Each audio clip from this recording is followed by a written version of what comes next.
जय हिंद एवरीवन, स्वागत है आपका आज की वीडियो में। तो आज की वीडियो में हम करेंगे मॉक टेस्ट नंबर 9 के इंग्लिश के सॉल्यूशंस और साथ में हम सेफ स्कोर भी देख लेंगे कि इस वाले मॉक में सेफ स्कोर क्या रहेगा। और जैसा कि आपको पता है, हमने मॉक टेस्ट सीरीज स्टार्ट करी है जिसमें आपको 15 फुल मॉक टेस्ट मिलेंगे, 5 सेक्शन मिलेंगे इंग्लिश एंड मैथ्स के, और प्राइस इसका रहेगा 80 रुपीज़।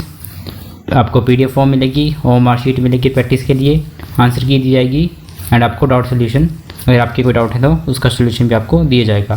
तो अभी तक अगर आपने बाय नहीं किया तो यहाँ पे व्हाट्सएप करके आप बाय कर सकते हो। तो शुरू करते हैं आज की वीडियो। पहले बात कर लेते हैं सेफ स्कोर पे। तो सेफ स्कोर, इस वाले मॉक में सेफ स्कोर क्या रहेगा इस पे बात करते हैं। तो UR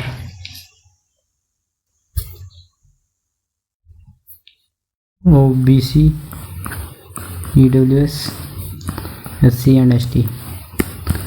तो UR की बात करें तो यहाँ पे आपका 51 प्लस जो है सेफ स्कोर रहेगा। OBC में 50 प्लस, SC में 47 प्लस एंड ST में 45 प्लस।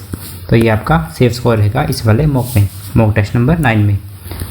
तो शुरू करते हैं हमारे आगे वीडियो क्वेश्चन के साथ। तो पहला क्वेश्चन है improve the underline part of the sentence, कि जो सेंटेंस है उसका जो अंडरलाइन पार्ट है उसको हमें इम्प्रूव करना है।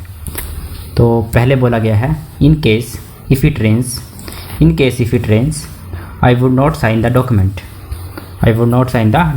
तो ये क्या है, कंडीशनल सेंटेंस है। कंडीशनल सेंटेंस में इफ़ लगता है, आपको पता है, और इन केस भी लग सकता है। इफ़ और इन केस दोनों लग सकते हैं। तो इस कंडीशनल सेंटेंस में इन केस भी लग सकता है और इफ़ भी लग सकता है। जैसे मैं बोलूँ if it rains I would not sign the document, if it rains I would not sign the document. और अगर मैं इफ़ ना लगाऊँ तो in case it rains I would not sign the document, in case it rains I would not sign the document. तो यहाँ पे दोनों लग सकते हैं। तो इसलिए हमारा ऑप्शन क्या होगा, राइट ऑप्शन सी, इफ़ या इन केस दोनों। If it rains I would not sign the document और in case it rains I would not sign the document.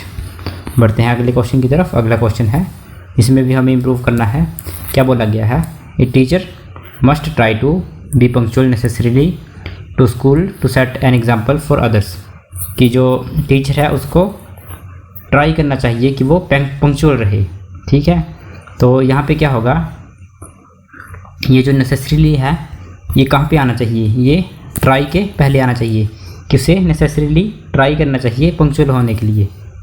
तो राइट ऑप्शन क्या होगा इसमें, कि a teacher must necessarily try to be punctual to school to set an example for others, कि दूसरों के लिए एग्जाम्पल सेट करने के लिए उसे नेसेसरीली ट्राई करना चाहिए पंक्चुअल रहने के लिए। तो नेसेसरीली एडवर्ब यहाँ पे ट्राई के पहले आएगी। तो ऑप्शन ए जो है वो राइट ऑप्शन हो जाएगा। बढ़ते हैं अगले क्वेश्चन की तरफ। अगला क्वेश्चन है प्रेपोजिशन का है ये question. Henry is taking John 40। तो ये प्रेपोजिशन यहाँ पे फॉर जो है राइट प्रेपोजिशन है। तो यहाँ पे क्या हो जाएगा आंसर हमारा, नो इम्प्रूवमेंट। इसमें कोई इम्प्रूवमेंट की ज़रूरत नहीं है, क्योंकि यहाँ पे वो फॉर जो है वो अपने आप में राइट प्रेपोजिशन है। तो यहाँ पे आ जाएगा नो इम्प्रूवमेंट। तो बढ़ते हैं अगले क्वेश्चन की तरफ। अगला क्वेश्चन क्या बोलता है, अगला क्वेश्चन है फिल इन द ब्लैंक। हमें ब्लैंक को भरना है। The majority of the dash are persuading the principal to consider their demands. ठीक है, यहाँ पे आर लगा है, मतलब यहाँ पे प्लूरल होगा कहीं पे। तो यहाँ पे देखो प्लूरल देख लेते हैं, यहाँ पे सभी प्लूरल लिखे हैं। तो अभी हमें एक बात पता होनी चाहिए। देखो ऑप्शन डी जो है ना, पहले तो इसको ऐसे ही कैंसिल कर दो, क्योंकि वुमेन टीचर होगा, टीचर वुमेन नहीं होगा। तो ये तो पहले कैंसिल हो गया। और दूसरी बात यह है कि रैंक, टाइटल या प्रोफेशन हो साथ में, तो वहाँ पे दोनों का प्लूरल करेंगे। जैसे मैन डॉक्टर है तो इसका प्लूरल क्या होगा, मैन डॉक्टर्स। मतलब मैन का भी प्लूरल होगा और डॉक्टर का भी प्लूरल होगा। तो दोनों का क्या होगा? प्लूरल होगा। जैसे लिखा हो वुमेन डॉक्टर, वुमेन डॉक्टर, तो प्लूरल क्या बनेगा इसका? वुमेन, ये इसका प्लूरल आ गया, और आगे डॉक्टर्स, डॉक्टर का प्लूरल आ गया। तो वैसे ही यहाँ पे करेंगे इस क्वेश्चन में कि यहाँ पे क्या बोला है? वुमेन टीचर्स नहीं, वुमेन टीचर होगा, वुमेन टीचर्स, टीचर्स होगा यहाँ पे, टीचर नहीं होगा, ये भी गलत हो गया। वुमेन टीचर्स ये ठीक है, वुमेन टीचर्स जो है राइट प्लूरल फॉर्म है, और टीचर्स वुमेन तो होगा नहीं, तो इसमें राइट क्या हो जाएगा? Women teachers. अगला क्वेश्चन है, I don't think he is interested in science talk, he is more of a sport guy. तो यहाँ पे क्या प्रपोजिशन बननी थी हमें? तो interested in science talk, interested in science talk, तो राइट ऑप्शन हो जाएगा ए। बढ़ते हैं अगले क्वेश्चन की तरफ। अगला क्वेश्चन है, you are the only person, यहाँ पे देखो the only, the same, the few, ये सभी जो हैं क्या स्पेसिफिक चीज़ के ऊपर पॉइंट कर रहे हैं। तो ये क्या है? इसको स्पेसिफिक बना दे रहे हैं। तो यहाँ पे क्या आएगा? स्पेसिफिक के लिए क्या आता है? कौन सी रिलेटिव प्रोनाउन होती है? दैट। स्पेसिफिक के लिए कौन सी प्रोनाउन होगी? सॉरी, स्पेसिफिक के लिए कौन सी प्रोनाउन आएगी? वो है दैट, वो है दैट। तो यहाँ पे क्या आएगा? You are the only person, देखो you are the only person, तो आगे क्या आएगा? That. You are the only person that can help him in the hour of need, तो राइट ऑप्शन हो जाएगा दैट। तो उम्मीद है आपको ये समझ आया होगा। आगे बढ़ते हैं, साथ साथ में नोट भी करते चलिएगा आप।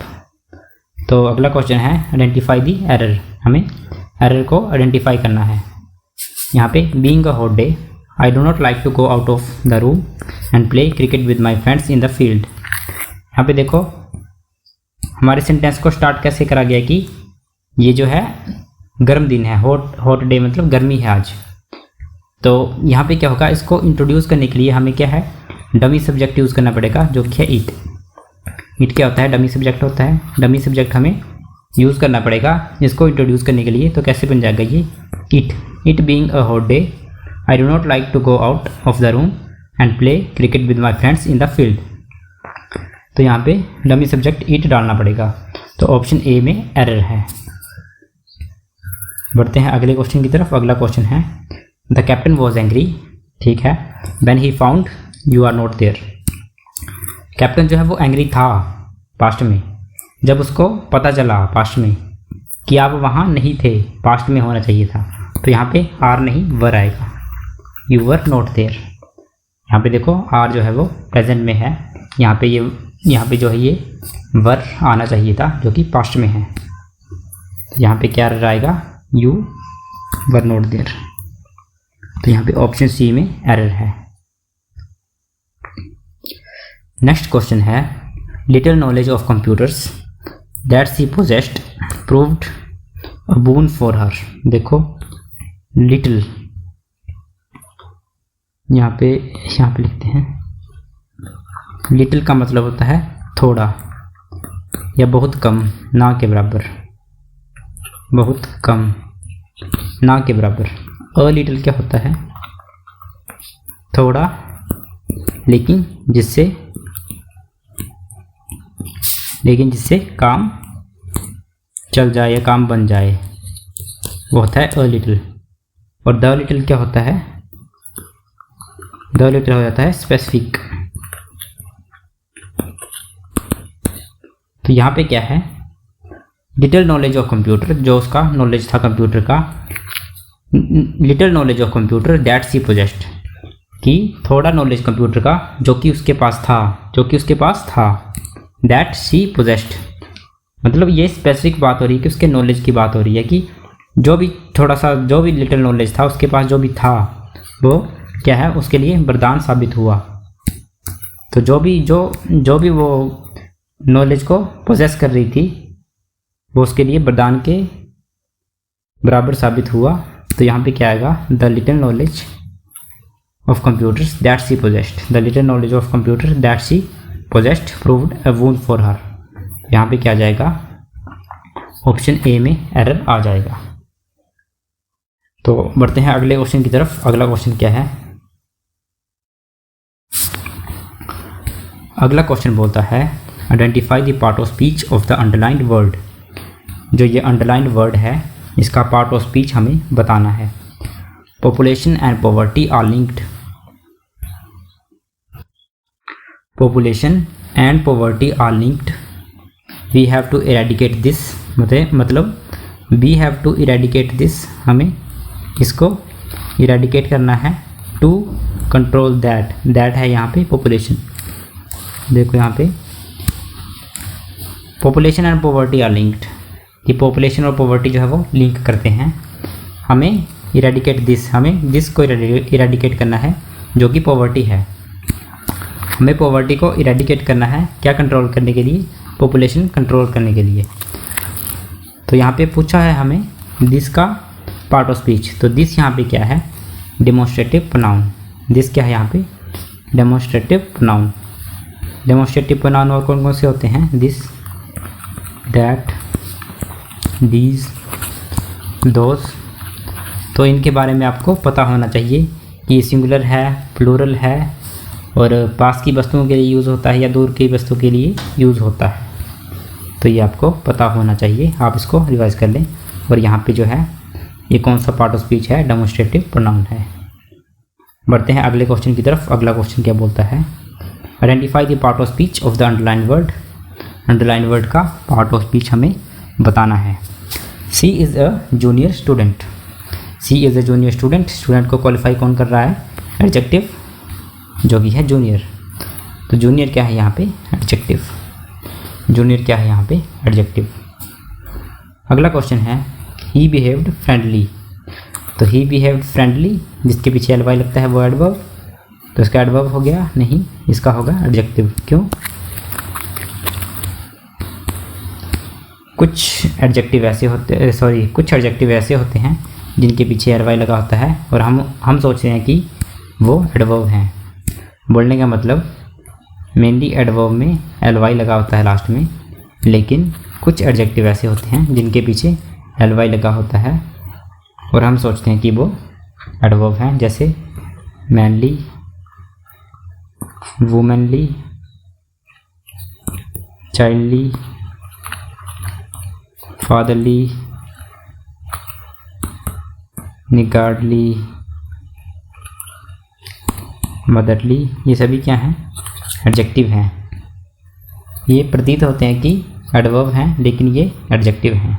तो यहाँ पे फ्रेंडली क्या है? एडजेक्टिव है। आप इसको ऐसे भी कर सकते हैं, अगर आपको याद नहीं रहता तो फ्रेंडली है, इसको आप तोड़ दें, एल वाई को अलग कर दें, तो क्या बन जाएगा? Friend plus L Y D. तो यहाँ पे नाउन है, नाउन के बाद क्या बनेगा? एल वाई लगा के। नाउन के बाद एल वाई लगा के एडजेक्टिव लगेगा। और अगर एक और एल वाई लगा दूँ एडजेक्टिव के आगे तो ये लगेगा, ये बनेगा एडवर्ब। क्या बन जाएगा? एडवर्ब। तो इसका एडवर्ब बनाना हो तो क्या बनेगा? वो फ्रेंड लिली, फ्रेंड लिली। तो ये बन जाएगा इसका एडवर्ब। तो आप इसको ऐसे तोड़कर देख सकते हैं। अगर आपको इसमें दिक्कत आती है तो इसका राइट आंसर हो जाएगा एडजेक्टिव। तो अगला क्वेश्चन है सिलेक्ट द इनडायरेक्ट स्पीच। हमें इनडायरेक्ट स्पीच बतानी है इसकी, डायरेक्ट स्पीच की। बोलने का मतलब है इनडायरेक्ट स्पीच में ट्रांसफॉर्म करना है। सुकरात said virtue is its own reward. Virtue is its own reward. तो ये क्या है? सेइंग है, कोट है। तो उसके लिए क्या होता है? हमारा जो टेंस है वो प्रेजेंट इंडेफिनिट ही रहता है। तो क्या हो जाएगा इसका? ये जो इसका टेंस जो है वो चेंज नहीं होगा। यहाँ पे देखो पहले में टेंस चेंज कर दिया है, ये गलत हो गया। दूसरे में भी लास्ट में जो है वो एक टेंस चेंज करा है, ये भी गलत हो गया। ये और ये option A and option D जो है वो गलत हो गए। अब बचे दो ऑप्शन। यहाँ पे देखो सुकरात सैड है, तो यहाँ पे सेज नहीं आना चाहिए, तो ऑप्शन बी भी गलत है। तीन ऑप्शन गलत हो गए, तो राइट ऑप्शन की बचा हमारा सी। सी जो है वो राइट ऑप्शन बच गया। पढ़ते हैं अगले क्वेश्चन की तरफ। अगला क्वेश्चन क्या बोलता है, चेंज द स्पीच। स्पीच को हमें चेंज करना है। His father ordered him to go to his room and study. तो देखते हैं, हम ऑप्शन देखते हैं। जैसे यहाँ पे लिखा है his father said go to your room and study. हाँ ठीक है, होल्ड करते हैं। His father said to him go and study. देखो यहाँ पे बोला है गो टू हिज रूम, मतलब यहाँ पे बनेगा go to your room, your room ऐसे तो बनेगा ही। यहाँ पे देखो क्या है, ये क्या लिखा है, go and study in your room, लेकिन यहाँ पे बनना था गो टू योर रूम, तो ये ऑप्शन गलत हो गया। दूसरे वाले सी वाले ऑप्शन में क्या है, go right now to your study room. नहीं, ऐसे तो नहीं बोला है, go to your room and study आएगा, तो go to your room and study, तो ये भी गलत हो गया। अगला क्या है, go and study in your room, नहीं go to your study room आएगा, ये भी गलत हो गया। तीन ऑप्शन गलत हो गए, राइट ऑप्शन हमारा ए ऑप्शन बच गया।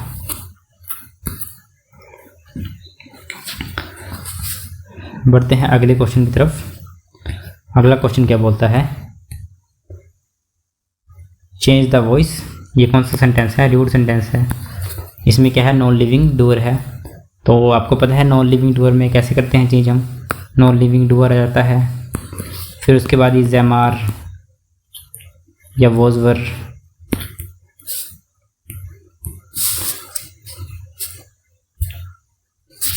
उसके बाद एडजेक्टिव आ जाता है जो कि यहाँ पे दिया है स्मूथ, उसके बाद व्हेन, इट, इज या वॉज, और उसके बाद ऑब्जेक्ट। तो कैसे होगा ये, इसको आप एक बार रिवाइज कर लें। तो कैसे होगा, दिस सरफेस फील स्मूथ, तो this surface is smooth, this surface is आएगा आगे, is smooth when it is felt. तो क्या बनेगा इसका, this surface is smooth when it is felt, this surface is smooth when it is felt, option B. बढ़ते हैं अगले question में। अगला क्वेश्चन क्या बोलता है, चेंज करना है वॉइस को। Who can question Gandhi's integrity. तो हु आपको बताया, हु के पहले क्या करना है, बाय लगा देना है, बाय हुम बन जाएगा, by whom can Gandhi's integrity be questioned. कैसे बन गया, पहले तो बाय हुम आ गया, उसके बाद हेल्पिंग वर्ब आ गई हमारी कैन, फिर आ गया हमारा सब्जेक्ट, और उसके आगे टू बी क्वेश्चनड, प्रपोजिशन और आगे ऑब्जेक्ट। तो क्या बन गया इसका, by whom can Gandhi's integrity be questioned, option B जो है वो राइट ऑप्शन हो गया। तो बढ़ते हैं अगले क्वेश्चन की तरफ। अगला क्वेश्चन है, make abstract noun from the adjective angry. Angry adjective से हमें एब्स्ट्रैक्ट नाउन बनाना है। तो एंग्री का एब्स्ट्रैक्ट नाउन क्या होगा, एंगर। इसका एब्स्ट्रैक्ट नाउन होगा anger. Choose wrongly spelled word, wrongly spelled word को चूज करना है। केयरफुल ठीक है ये स्पेलिंग इसकी, ब्यूटीफुल भी ठीक है, अनमाइंडफुल ये भी ठीक है, और स्किलफुल ये गलत है, स्किलफुल नहीं, इसको ऐसे लिखेंगे स्किलफुल। तो रॉन्गली स्पेल्ड कौन सी है, बी ऑप्शन राइट हो जाएगा। बढ़ते हैं अगले क्वेश्चन की तरफ। अगला क्वेश्चन क्या बोलता है कि rearrange to form meaningful sentence. हमें रीअरेंज करना है इसको ताकि मीनिंगफुल सेंटेंस जो है वो बन जाए। तो आपको पता है इसमें क्या कहता है, पेयरिंग करते हैं, या तो पेयरिंग कर लो, पेयर बना लो, या एक पहला सेंटेंस जो है वो सेट कर दो, या लास्ट सेंटेंस जो है वो सेट कर दो। ऐसे कर करके आपका जो क्वेश्चन है वो बहुत आसान हो जाता है पैरा एग्जाम्पल का। जैसे यहाँ पे है वी कैन गिव हिम, ठीक है पढ़ लिया हमने, and let him do nothing, ठीक है।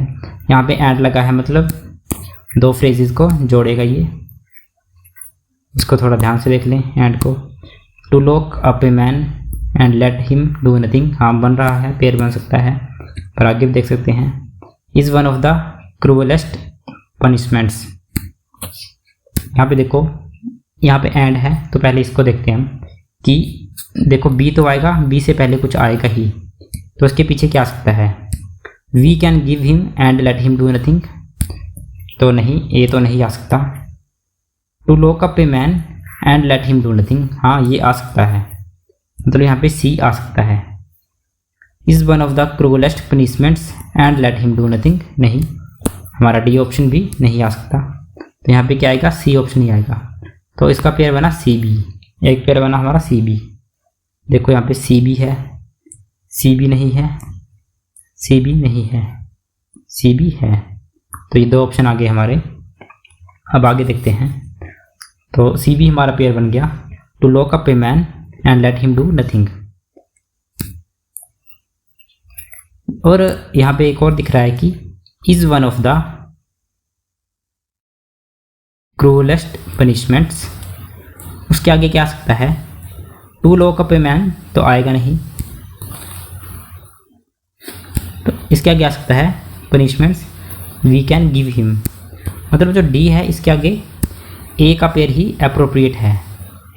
बाकी देखो, one of the cruelest punishments to lock up a man and let him do nothing, इसकी कोई सेंस नहीं बन रही है। यहाँ पे क्या बन रहा है कि is one of the cruelest punishments we can give him, कि ये जो है वो क्रूलेस्ट जो मतलब बहुत क्रूर जो पनिशमेंट है उसमें से एक है जो कि हम उसे दे सकते हैं। तो यहाँ पे क्या आएगा, डी के बाद ए का पेयर बनेगा, डी के बाद ए का पेयर भी बनेगा। यहाँ पे देखो डी के बाद ए का पेयर बना है, यहाँ पे डी के बाद ए, डी और ए का पेयर तो है लेकिन उल्टा है, तो ये भी गलत हो गया। राइट ऑप्शन हमारा बचा ए। एक बार इसको देख लो क्या बना इसका, सी बी डी ए क्या बना, to lock up a man and let him do nothing is one of the cruelest punishments, हाँ वी कैन गिव हिम, हाँ ठीक है। तो ये ए ऑप्शन जो है वो ठीक है। तो क्या बना इसका, सी बी डी ए। तो ऐसे आप पेयरिंग बना के इसको सॉल्व कर सकते हो। लास्ट क्वेश्चन है हमारा, choose the correct sentence. Correct sentence को चूज़ करना हमें। The cattles are grazing in the field, तो आपको पता है कैटल जो है वो अपने आप में प्लूरल है, तो कैटल का कैटल्स नहीं बनेगा, ये क्या होगा, the cattle are grazing in the field. तो पहला ऑप्शन जो है वो गलत हो गया।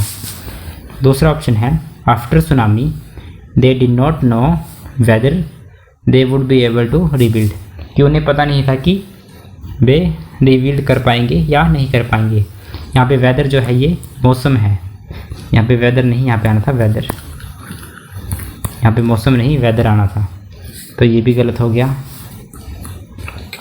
अगला ऑप्शन है हमारा, an European girl came to India to meet her friend. यहाँ पे देखो यूरोपियन यू, तो ये वोवल साउंड नहीं कर रहा है, तो वोवल साउंड अगर नहीं कर रहा है तो यहाँ पे एन नहीं आएगा, यहाँ पे ए आएगा। अ यूरोपियन गर्ल क्या होगा, यहाँ पे a European girl came to India to meet her friend, तो ये भी गलत हो गया। लास्ट है हमारा, माई फ्रेंड भरत, ठीक है, is one of the best tennis players, हाँ ये भी ठीक है, इन द कंट्री, हाँ ठीक है, कि भरत जो है वो एक अच्छा टेनिस का खिलाड़ी है। तो डी ऑप्शन जो है वो राइट ऑप्शन हो गया, डी ऑप्शन जो है वो राइट ऑप्शन हो गया। My friend Bharat is one of the best tennis players in the country. तो इसी के साथ हमारी वीडियो समाप्त होती है। और आपको पता है कि 15 फुल मॉक टेस्ट हैं, आपने बाय नहीं किया तो आप यहाँ पे व्हाट्सएप करके बाय कर सकते हो। मिलते हैं नेक्स्ट वीडियो में, और इस वीडियो को लाइक कर दें, चैनल को सब्सक्राइब कर दें, और मिलते हैं नेक्स्ट वीडियो में। तब तक के लिए शुक्रिया और जय हिंद।